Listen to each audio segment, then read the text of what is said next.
Ó, por que serão os homens empecilhos, quando poderiam ser um auxílio? Por que calçarão as rodas, quando poderiam empurrar com assinalado êxito? Por que roubarão a sua própria alma do bem e privarão outros das bênçãos que por meio deles poderiam advir? Testemunho para Ministro, página 413. Meu nome é Kleber Vágula, sou fundador do Avise. Olá, amados, tudo bem? O motivo deste vídeo é estar esclarecendo para os nossos irmãos, para os nossos amigos e para todos aqueles que nos acompanham pelas redes sociais um dos temas que tem sido mais agitado hoje em dia no Adventismo, que é o tema da vida no campo. Quando devo eu me mudar para o campo? É hoje? É agora? Ou é quando chegar a crise, quando chegar o decreto dominical? Iremos tentar estar esclarecendo esse tema aqui agora e gostaríamos de começar já com um dos textos que é mais usado por aqueles que defendem que o momento de mudar para o campo é quando chegar a crise, quando começar o decreto dominical.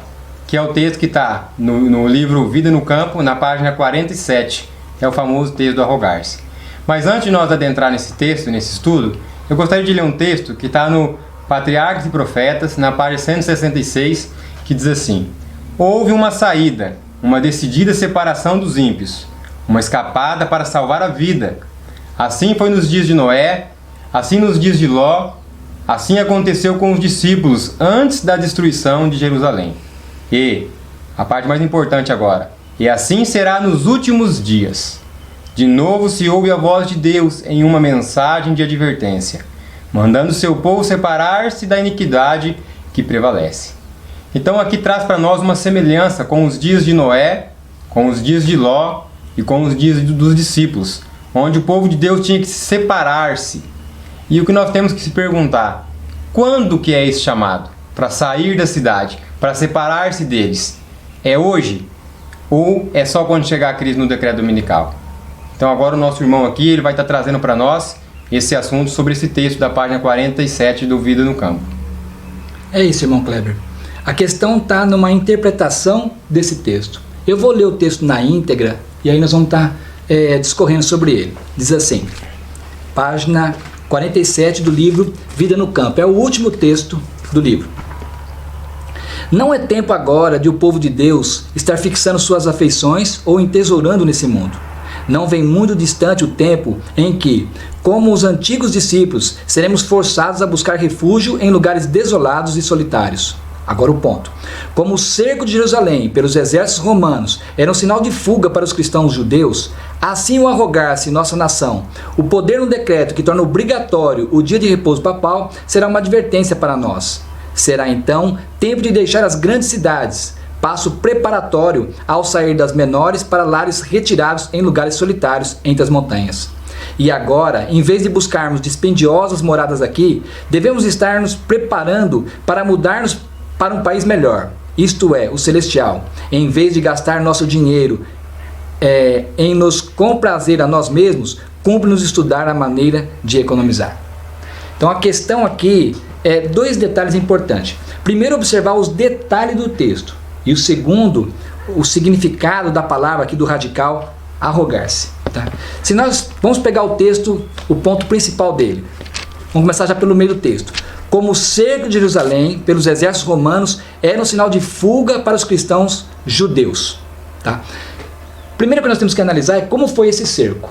Se nós estudarmos o Grande Conflito, o primeiro capítulo do Grande Conflito, ele vai nos mostrar que houve dois cercos. Um cerco pelo general Céstio e outro cerco pelo general Tito. Então no ano 66, segundo os livros de história, Céstio cercou Jerusalém. E quando tudo, segundo o Grande Conflito, quando tudo parecia próprio para uma invasão, tanto que os judeus até pensaram em se entregar, já estavam pensando em se render, quando tudo estava pronto para uma invasão, sem motivo aparente, Céstio retirou o exército e saiu. Então ali os historiadores tentam hipóteses, por que Céstio foi embora? Não importa qual foi a questão é que Céstio cercou a cidade e retirou o cerco. E este foi o sinal para fugir, porque o segundo cerco feito por Tito não deu chance para ninguém fugir. Então, quando ela fala aqui, como o cerco de Jerusalém pelos exércitos romanos era um sinal de fuga, nós temos que pensar, que cerco? O cerco de Céstio, o primeiro cerco, onde tinha tudo para um ataque, mas o ataque não aconteceu. Aí ela continua. Assim, o arrogar-se em nossa nação, o poder no decreto que torna obrigatório o dia de repouso papal, observe o detalhe, será uma advertência para nós. Então, ao arrogar-se em nossa nação, o poder para decretar, para fazer o decreto dominical, será não um sinal de fuga, mas o que para nós? Uma advertência. Tem que prestar atenção no texto. O arrogar-se seria apenas uma advertência para o povo de Deus. E aí vem o principal da interpretação do texto. O que significa arrogar-se? Arrogar significa dizer eu posso fazer. Então o arrogar-se não é, senão o texto estaria dizendo assim, assim quando sair o decreto, será uma advertência para nós. Mas não, ela fala assim, o arrogar-se. Arrogar significa dizer que posso. Vem como de arrogância mesmo, dizer que posso fazer. No original inglês, a palavra, o radical que está no lugar de arrogar-se aqui, no inglês está assumption. Lá é mais claro ainda em dizer que quando os Estados Unidos disser que pode fazer um decreto. Tá? E quando isso aconteceu? Isso aconteceu em 88. Tá? Se nós pegarmos esse livro, que é do pastor Alonso Jones, A Lei Dominical Nacional, esse livro nos conta a história que em 88, na verdade, pegando aqui, no dia 21 de maio de 1888, entrou no Senado pelo senador Blair uma lei para se fazer a lei dominical.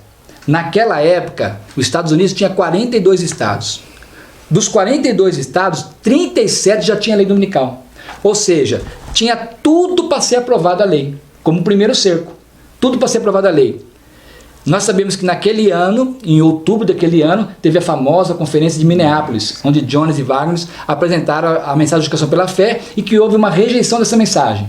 No dia 13 de dezembro de 88, a lei saiu. Tá? Não vamos entrar em detalhe, quem quiser pode comprar esse livro, e aqui está todo o debate que foi feito no Senado, a argumentação do pastor Jones, que foi convidado para defender o sábado, vamos dizer assim, a não imposição da lei. Então, em 88, os Estados Unidos se arrogou, disse que poderia fazer um decreto para se guardar o domingo. Este foi o sinal. E aí, se nós observarmos os textos do Vida no Campo, com exceção de 3 ou 4 textos, todos são depois de 88. Tá? Vamos observar um detalhe muito importante num texto que está na página 36. É um deles, nós podemos pegar vários. Mas olha esse texto da página 36, que interessante. Tá? Vida no Campo, página 36. É chegado o tempo em que, conforme Deus abre o caminho, deve as famílias mudar-se para fora das cidades. Veja, irmão Kleber, se a interpretação, que é depois do decreto, fosse correta, ela jamais diria é chegado o tempo.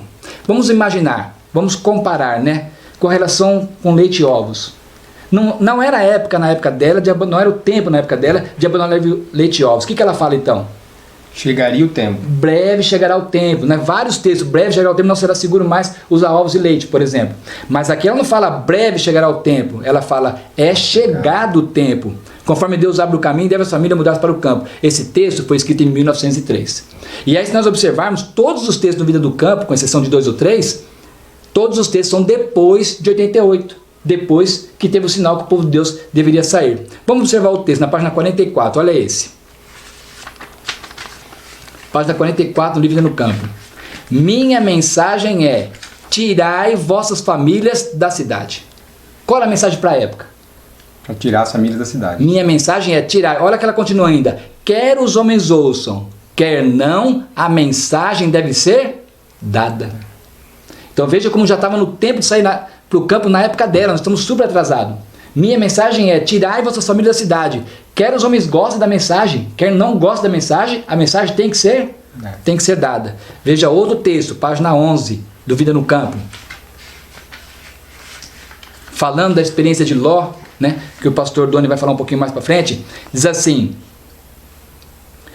a mesma voz que advertiu Ló de que deveria abandonar Sodoma, ordena-nos, sai do meio dele e apartai-vos. Então veja, não é um conselho. A mesma voz que pediu para que Ló saísse, e o pastor vai falar um pouco mais a demora de Ló, a mesma voz que advertiu Ló, ela está hoje, ordena-nos, sai do meio deles e não tocais em nada imundo. E eu queria terminar com esse texto da página 31.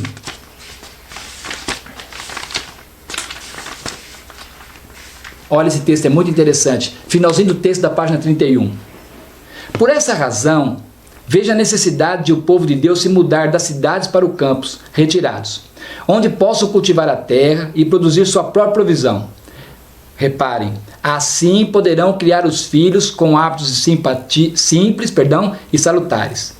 Veja a necessidade de se apressarem para terem todas as coisas prontas para a crise. Então observe, irmãos, é para fugir quando chegar a crise? Não, é para as coisas estarem prontas, né? Veja a necessidade de estar todas as coisas prontas para a crise. Irmãos, se depois da crise nós não vamos poder nem comprar nem vender, como que nós vamos para o campo depois da crise? E a questão não é simplesmente a saída para o campo. A vida no campo é uma ferramenta para a preparação do caráter. Nós vamos preparar o nosso caráter, ou o caráter de nossos filhos, depois do decreto dominical? Ou nós temos que preparar o caráter agora, antes de chegar à crise? Então é muito interessante, né? Isso que nós temos estudado aqui. E nós não queremos fazer um vídeo muito prolongado, mas vocês que estão nos assistindo, se vocês quiserem mais alguns textos, tem texto da profeta Ellen Goldwhite falando e já chamando o povo ao arrependimento logo depois daquela tentativa de sair o decreto dominical em 1888. Bem lembrado. Um ano depois de 88, no quinto testemunho, a irmã White ela faz uma pergunta: se o decreto tivesse saído, a igreja estaria pronta? Então, ela comenta esse acontecimento aqui. Se a lei dominical tivesse saído ali, a igreja estaria pronta? Ela faz uma advertência para a igreja, né? E a partir de 88, Deus então começa a dar caudais de luz, né? Começa a derramar luz e vem todos os textos pelo qual foi feito o livro Vida no Campo. Só lembrando que o texto do Arrogar-se foi escrito no ano de 1885. Isso. 3 anos antes ali de 88, né? Da famosa conferência e dessa tentativa de sair o decreto dominical. O conselho que nós damos é todo estudar esse livro. Leia esse livro aqui também e, principalmente, irmãos, vamos procurar uma vida no campo, né? Agora, o pastor Donizete vai estar passando alguns textos aqui para nós, comentando aqui com nós, porque se chegou a época de nós morarmos no campo, o que nós estamos fazendo com a nossa família na cidade? Então, aqui vai trazer alguns textos para nós. E não só chegou a época, nós estamos extremamente atrasados. Né? Por uma interpretação errada ou por ficar dormindo em face do juízo, como diz a profecia, nós estamos extremamente atrasados. E tem um texto dela que diz, né? Porque às vezes alguns irmãos comentam, né? Ah, mas eu vou esperar um pouco mais, vou esperar passar a crise. Veja, tem um texto dela que diz, nos manuscritos não traduzidos, né? Que a gente fez a tradução dele, nesse texto fala que não vai haver tempo melhor. E se os irmãos nossos adventistas, que já conhecem a mensagem há muitos anos, observarem, está ficando mais fácil ou mais difícil a cada ano que passa? Cada dia pior. Está cada vez mais difícil. Então, o texto fala, não haverá tempo melhor. Nós temos que nos apressar, não ser como Ló, né? Nos apressarmos e providenciarmos a nossa mudança, porque a crise ela vai só piorar e vai ficar cada vez mais difícil de mudar para o campo. Então, o conselho que eu deixo para os irmãos é que os irmãos, olhem que livrinho pequenininho, leiam o livro Vida no Campo, estudem o livro, né? Com oração, leiam o livro Vida no Campo e coloquem a sua vida nas mãos de Deus. Por quê? Porque o sinal que foi dado era o sinal de fuga. Vamos pensar, naquela época, Jesus disse, quando vê Jerusalém cercado, vocês fujam. Ué, mas como você vai fugir depois que está cercado? Precisou de um milagre, não precisou? Naquela época precisou a mão de Deus colocar que o exército foi retirado. Hoje, como que a gente vai para o campo em meio a essa crise, por exemplo, a crise de agora? Somente pelo poder de Deus. Então as famílias devem conversar entre marido e mulher, orarem juntos para que Deus opere um milagre, que agora precisamos de um milagre mesmo, opere um milagre para que possa se abrir as portas e a sua família chegar no campo. E mais uma coisa que eu gostaria de estar relatando aqui, trazendo. Irmãos, a palavra de Deus ela é clara, onde ela fala que nenhum cristão verdadeiro, nenhum, pereceu no cerco de Jerusalém. Nós lembramos e sabemos que teve ali o cerco do ano 66, depois do cerco do ano 70, onde Tito veio e cercou. Nós sabemos a destruição que foi. Então, se nós sabemos que no ano ali de 1888, 1885 para frente ali, houve um cerco já, e que hoje é o momento de nós sairmos da cidade, nós temos texto em cima de texto que prova e esclarece para nós o que nós estamos esperando, irmãos. Há pouco tempo atrás aí teve uma greve dos caminhoneiros, e aqueles que moram na cidade sabem que o direito de ir e vir não tinha como, você não conseguia sair. O que nós estamos esperando então? Então agora, você que é pai de família, o pastor Donizete vai trazer aqui alguns conselhos para nós para que nós possamos estar meditando naquilo que o Senhor tem mandado para nós através da sua mensageira. Então a gente vê, né, irmãos, que essa mensagem ela não é uma mensagem recente, né? Há mais de 100 anos Deus já tem dado essa advertência, né, para o seu povo, para que saísse da cidade, para que fosse morar no campo. E eu quero deixar aqui alguns textos importantes sobre essa questão. Um dos textos está no Vida no Campo, página 11, onde nos fala: os anjos da misericórdia apressaram Ló, sua esposa e filhas, tomando-os pela mão. Houvesse Ló ser apressado como o Senhor desejava que fizesse, e sua esposa não se teria transformado numa estátua de sal. Então veja, né? Se Ló não fosse tão vagaroso, né? Ele, se tivesse atendido logo a advertência que Deus tinha dado para ele, né, a esposa dele teria se salvado. E as filhas também. E as filhas também, né? A esposa não teria se transformado numa estátua de sal. Ló tinha espírito demasiadamente vagaroso. Não nos assemelhemos a ele. Tá vendo? Então Deus está nos ordenando, né? Nós não nos assemelharmos a Ló, por ter um espírito demasiadamente vagaroso. Perdão. Aqui tem um detalhe importante que os irmãos têm que observar. Ló era fiel ou não era fiel a Deus? Sim. Ló era fiel a Deus, né? Ele viveu a uma cidade corrupta e não se corrompeu.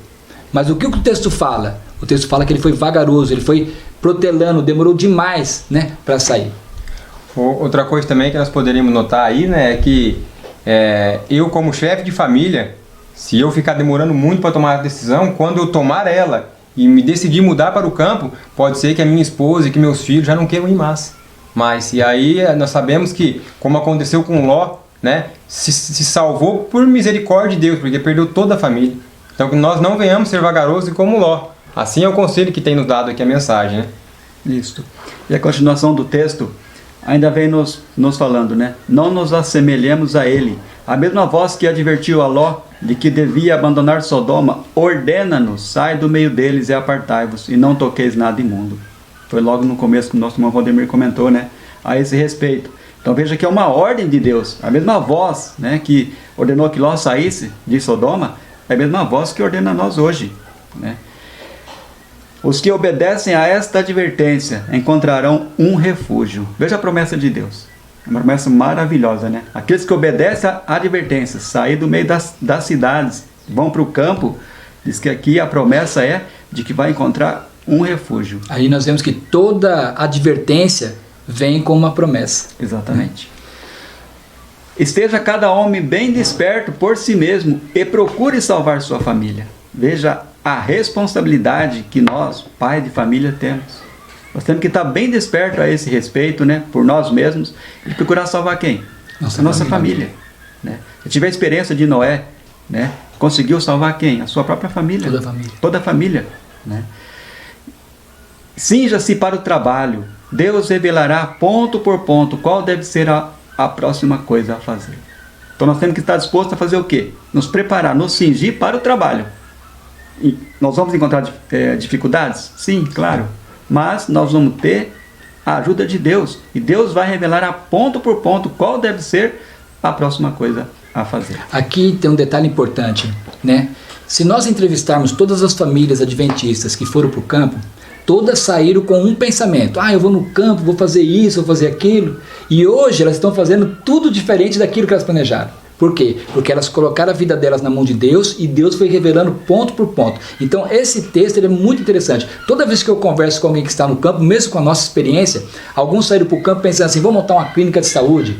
Outros pensaram: eu vou para o campo, vou trabalhar com eucalipto.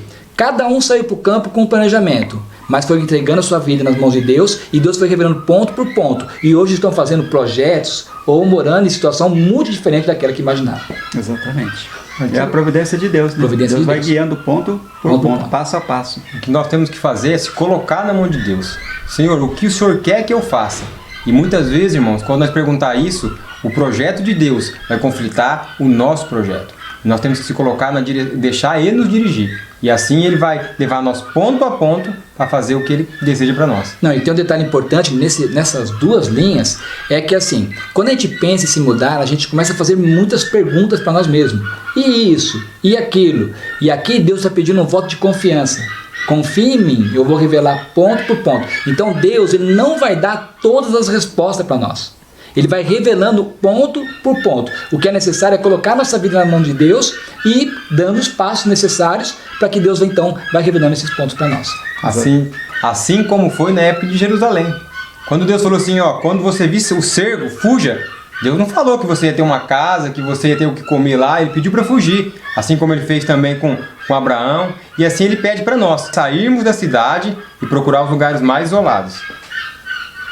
Eu quero meditar no outro texto também, do Vida no Campo, página 20, que é um texto muito interessante, né? E que serve para nós nesses dias que nós estamos aqui vivendo. Diz: não há uma família em 100 que melhore física, mental ou espiritualmente por estar residindo na cidade. Eu vejo como que é difícil, né? A gente está morando na cidade, é muito mais difícil, né? A gente ter uma vida tanto física como mental, ou mesmo espiritualmente falando. É interessante que essas duas linhas desse texto, está no Vida no Campo, página 20, a gente só compreende ele realmente quando está morando no campo. Exatamente. Quando a gente chega no campo, trabalhando em família, é que a gente consegue observar a realidade desse texto. Diz a continuação: fé, amor, esperança, felicidade podem se obter com muito mais facilidade em lugares retirados, onde há campos, montanhas e árvores. É muito mais fácil a gente adquirir, né, todos esses requisitos, né, tanto a fé como o amor, a esperança, a felicidade, se a gente morarmos ou nós habitarmos aonde? Né? No campo. Né? Levai vossos filhos para longe das atrações e sons da cidade, longe do ruído dos bondes e dos carros, e sua mente se tornará mais saudável. Por quê? Porque no campo, a gente morando no campo, nós vamos estar diariamente, né, em comunhão com Deus, em contato com a natureza. Aqui no campo, nós vemos o poder de Deus a todo momento, diferentemente da cidade, né? Isso, e a gente pode dar testemunho disso. Aqui nós temos 3 exemplos. O pastor Donis sempre morou no campo. O irmão Kleber morou parte no campo e parte na cidade. E eu sempre morei na cidade. E posso dar testemunho disso que o Donis está colocando. Exatamente, por quê? Porque você está no campo, você depende de Deus a todo momento. Você planta as plantações, né? Você planta a sementinha e ali você já começa a ver o poder de Deus. Coisa que o ser humano não consegue fazer. Aquela sementinha germinar, aquelas, né, crescer, dar flores, dar fruto. E eu gosto muito de citar isso. É muito gostoso você ter a oportunidade de chegar num pé de fruta e apanhar a fruta. Colher a fruta. É muito gostoso, né? Muito bom isso. E sem contar a paciência, né? Porque quando você planta ali, você é obrigado a esperar ela crescer. Não é artificial igual na cidade, que você vai lá no mercado, leva o dinheiro e já traz para casa. Ali não, você tem que plantar. E aí Deus te ensina a cuidar da planta e ter paciência para que ela venha crescer e aí você venha colher o fruto depois de um tempo. Quer dizer, você faz a sua parte, né, que é plantar, lançar aquela sementinha na terra, mas daí Deus cuidar da parte dele, né? E outra coisa que nós podemos tirar como exemplo também é o caráter, né? O nosso caráter é mudado aos poucos. Então, da mesma forma que você cuida de uma planta, ela vai crescendo aos poucos ali, você vai podando, vai limpando ela, assim é o nosso caráter. Por isso que Deus quer que nós venhamos para o campo. Não só para você estar morando num lugar bonito, mas para você também estar vivendo no plano e estar cada dia procurando transformar o seu caráter, né? Semelhança do caráter de Cristo. Exatamente, agora você entrou no ponto principal. Quando eu li que nós temos que estar tudo preparado para a crise, o que é esse tudo preparado? É mantimento, estoque? Nada disso, irmãos. O tudo preparado ali está com caráter preparado. Entrou num ponto muito importante. Exatamente. E a continuação do texto fala: verificar-se-á ser mais fácil inculcar-lhes no coração a verdade da palavra de Deus. Então, se nós levamos nossos filhos para longe, né, das cidades, das atrações, vai ser muito mais fácil a gente moldar o caráter deles, né? Ajudar nessa questão. Por quê? Porque ali as tentações são muito menos, né? Ele não vai ter essa oportunidade que tem na cidade de ficar vendo, né, muitas atrações. Sim, o grande conflito ele fala que nós somos transformados por aquilo que nós contemplamos, né? Então, quando você está na cidade, o que você contempla? Uma vida artificial, pecado e maldade. Quando você está no campo, você contempla o quê? O caráter de Deus revelado na natureza. Exatamente. Então assim, a mudança em nós mesmos, como eu já estou vivendo essa experiência, a mudança em nossos filhos é uma questão assim gigantesca. Só quem está morando no campo é para sentir isso. Exatamente. Então a gente quer deixar aqui esses dois textos, né, como meditação, e muito importante, né, nós não sermos vagarosos como Ló. Isso. Né? Ló se salvou, né, a gente conhece a experiência, mas por ele demorar muito, ele perdeu a esposa e posterior perdeu os seus 2 filhos. Né? Isso. Interessante quando você lê no Patriarcas a história de Ló, lá fala que Ló tinha uma boa intenção. Quando Ló entrou em Sodoma, ele tinha no coração dele não se corromper. E realmente ele não se corrompeu. E aí o Espírito de Profecia explica o porquê. Porque Ló tinha uma estrutura, ele foi criado no lar de Abraão. Agora os filhos dele já praticamente viveram o tempo todo na cidade. E o que aconteceu com os filhos deles? Filhos e genros se perderam. Perdeu a esposa, que olhou para trás, já tinha pegado um amor muito grande na cidade, e depois perdeu as 2 filhas, porque já tinha se acostumado com aqueles pecados da cidade. Se ele tivesse saído antes, né, a esposa não teria. Nem a esposa, nem os filhos teriam se perdido. Então a gente vê isso, né, como que é importante essa questão. Então se nós morarmos no campo, vai ser muito mais fácil a gente adquirir um caráter, né, de acordo com o plano de Deus. Isso. E o apelo que nós fazemos aos pais é que muitas vezes os pais estão na cidade, estão envolvidos com os trabalhos da igreja, com o trabalho missionário, e estão bem espiritualmente, né? Mas o que os pais têm que entender é que os nossos filhos, eles têm outra estrutura. Então, o erro de Ló foi em confiar na capacidade dele e se esqueceu que os filhos não tinham a mesma capacidade, estrutura espiritual que ele tinha. Então o apelo que eu faço aos pais é isso. Nós devemos mudar para o campo agora, já estamos atrasados, como a gente viu aqui, principal motivo, para salvar nossa família, salvar nossos filhos. Exatamente. Creio que isso é vontade de todos, né? Todos os que fazem parte dessa família adventista do Brasil e do mundo, que tem já um conhecimento maior do Espírito de Profecia, tem desejo de salvar sua família. Agora, irmãos, por que ficar sendo vagarosos, né? Eu gostaria agora de adentrar um tema, que é um tema também bem complicado, né? E gostaria de pedir já, de certa forma, uma licença para todos os nossos pastores que estão aqui e todos os pastores que vão nos assistir, os obreiros, coportores, anciões. De forma alguma eu quero estar te atingindo com uma ofensa, né? Aqui no livro de Mateus, no capítulo 23, no versículo 13, tem uma mensagem que diz assim, ó: ai de vós, doutores da lei e fariseus, ou seja, aqueles que ensinam, né? Hipócritas, por que fechais o reino dos céus diante dos homens, porquanto vós mesmos não entrais, nem tampouco deixais entrar os que estão a caminho.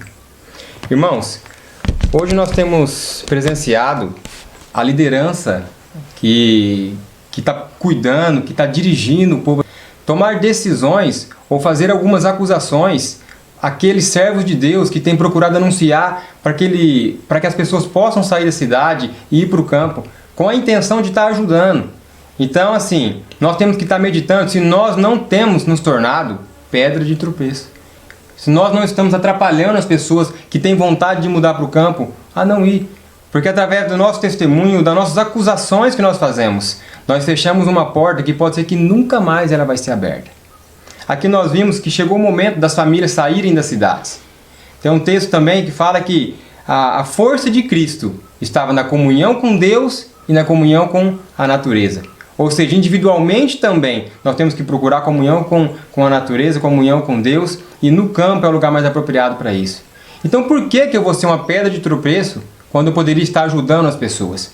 Por que eu vou ficar acusando aqueles que têm se levantado, se esforçado com todas as forças para abrir portas que muitas vezes por anos estão fechadas? E as pessoas, quando começam a ter o desejo de ir para o campo, alguns líderes vão lá e tiram essa vontade, falando que não é o momento, que é só para a crise, que é só para o decreto dominical. Por que nós estamos fazendo esse tipo de trabalho, né? Tem algum desses líderes que até não crê que seja no decreto dominical, que crê que realmente seja o tempo. Mas eles ficam dizendo, você precisa fazer uma preparação, você precisa tomar certos cuidados. É verdade, tem que tomar. Quem mais pode falar sobre esses cuidados é justamente quem está no campo. Então se a pessoa está aconselhando você, olha, cuidado, você precisa se preparar, você precisa planejar bem. Tem um missionário que diz assim, planeje o seu planejamento. Né? Então, o que é planejar o planejamento? Eu estou realmente planejando ou estou usando o planejamento como desculpa para não sair? Então, se a pessoa está aconselhando você a tomar cuidado, a planejar bem, que deve ser mesmo planejado. Sim. Se essa pessoa não mora no campo, fique atento. Se a pessoa que está nesse conselho não mora no campo, fique atento, porque ele nem conhece a experiência do campo ainda. Então, quem está no campo, sim, né? Irmãos, os irmãos devem observar a experiência de Davi. Davi, no Patriarca e Profeta, disse que ele não ouvia conselho daqueles homens que não estavam bem espiritualmente. Isso serve para nós, né? Agora vamos trazer mais um texto aqui, que está no livro Vida no Campo, na página 16, que fala assim, ó: educai nosso povo a sair das cidades, para o campo, onde possam obter um pequeno pedaço de terra e fazer um lar para si e para seus filhos. Então aqui, através desse texto, nós vemos aqui uma tarefa para os educadores, né? Que eles devem educar o povo a sair da cidade para o campo. Não é trabalhar contra aqueles que estão procurando fazer esse trabalho. Então, o que nós deveríamos fazer? Nós, como educadores, como liderança, deveríamos apoiar aqueles que têm esse desejo e tentar, da melhor maneira possível, dar uma força para eles. Orando, dando instrução. Tem muitos grupos hoje aí que estão dando ensinamentos de como mexer com a terra, né, com a agricultura. Então seria muito interessante estar direcionando essas pessoas para esse pessoal. Porque aí ela não vai chegar no campo ali sem saber nada, sem saber como vai trabalhar na terra, o que ela vai fazer. E lembrando, irmãos, que o propósito de Deus tirar a família da cidade para levar para o campo é para quê? É para que os pais possam estar junto com os filhos e que possam plantar o quê? Suas frutas e suas verduras, porque vai chegar uma época que vai ser difícil comprar e difícil vender. Então essa é uma mensagem que ele vem para os educadores, né? Que nós como educadores devemos estar ajudando o povo, não atrapalhando. Não falando, não precisa se preocupar com isso, isso não deve acontecer agora, e dessa forma atrasando aqueles que têm o desejo de ir para o campo, né? E se transformando no quê? Numa pedra de tropeço. Nem entra, nem vai para o campo. Nem deixa os outros ir. Nem deixa os outros que querem ir também, né? Detalhe importante desse texto aqui também, que o irmão Kleber leu, é que nem que for um pequeno pedaço de terra. Então, muito importante, né? É muito interessante também, porque às vezes as pessoas falam, mas tem que comprar um sítio grande e tal, mas aqui fala um pequeno pedaço de terra. Aliás, você falou um detalhe importante.